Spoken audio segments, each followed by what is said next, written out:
নমস্কার বন্ধুরা, সবাইকে স্বাগত জানাই আমার আজকের নতুন ব্লগে।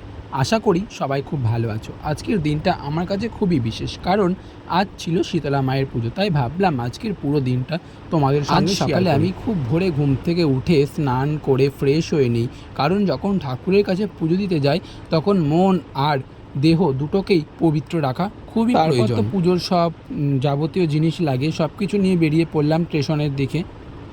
তোমাদের সাথে গল্প করতে করতে আমি অলরেডি স্টেশনের দিকে চলেও এসেছি। এবং কি বলবো, আজকে মানে পরিবেশটা এতটাই সুন্দর ছিল যে চারিদিকের মানুষের কর্মব্যস্ততার মধ্যে দিয়েও যে এত সুন্দর একটা পরিবেশ যে তোমাদেরকে বলে বোঝানোর মতো নয়। কারণ সকালের সৌন্দর্যটা এমনিই খুব ভালো লাগে প্রত্যেকটা মানুষের ব্যস্ততম কাজের মধ্যে দিয়েও। যাই হোক, এখন আমরা স্টেশনে চলে এসেছি, এবার ট্রেন আসার জন্য অপেক্ষা। ট্রেন চলে আসলো এবং ট্রেনের মধ্যে আমরাও চেপে পড়লাম। চেপে গিয়ে দেখি ট্রেনের বাইরে থেকে দৃশ্যটা এত সুন্দর লাগছে, যেন গ্রাম্য পরিবেশের মধ্যে দিয়ে সৌন্দর্যটা একটা মনের মধ্যে অন্যরকম অনুভূতি সৃষ্টি করে। আর ট্রেনের মধ্যে প্রচণ্ড ভিড় ছিল, তার জন্য তোমাদেরকে আর ভিডিও করে দেখাইনি, কারণ আজকে প্রত্যেকটা মানুষই গেছিল সেই মায়ের মন্দিরের কাছে। যাওয়া মাত্রই সেখানের চারিদিকে ধূপধুনের গন্ধ, ফুলের সুবাস আর ভক্তদের প্রার্থনায় সব মিলিয়ে একটা পবিত্র পরিবেশ তৈরি হয়েছিল। আমিও ধীরে ধীরে লাইনে দাঁড়ালাম পুজো দেওয়ার জন্য। তারপর ঠাকুরের জন্য যাবতীয় ফুল ফল যা যা লাগে প্রত্যেকটা জিনিস কিনে নিয়ে লাইনে দাঁড়িয়ে পড়লাম। লাইনে এত ভিড় যে প্রত্যেকটা মানুষ তার নিজের পরিবারের সঙ্গে এসেছে মায়ের কাছে পুজো দিতে। কেউ আনন্দ করছে, কেউ মাকে নিজের মনের ইচ্ছা জানাচ্ছে। প্রত্যেকটা জিনিসই খুব সুন্দরভাবে নিজের মনের মধ্যে আজকে এত পরিমাণে ভিড় ছিল যে তোমাদেরকে বলে বোঝানো। আর হ্যাঁ বন্ধুরা, আমাদের বাংলায় শীতলা মায়ের পুজোর একটা আলাদা গুরুত্ব আছে। সবাই বিশ্বাস করে না মা শীতলা আমাদের বিভিন্ন রোগব্যাধি থেকে রক্ষা করেন এবং পরিবারকে সুস্থ রাখেন।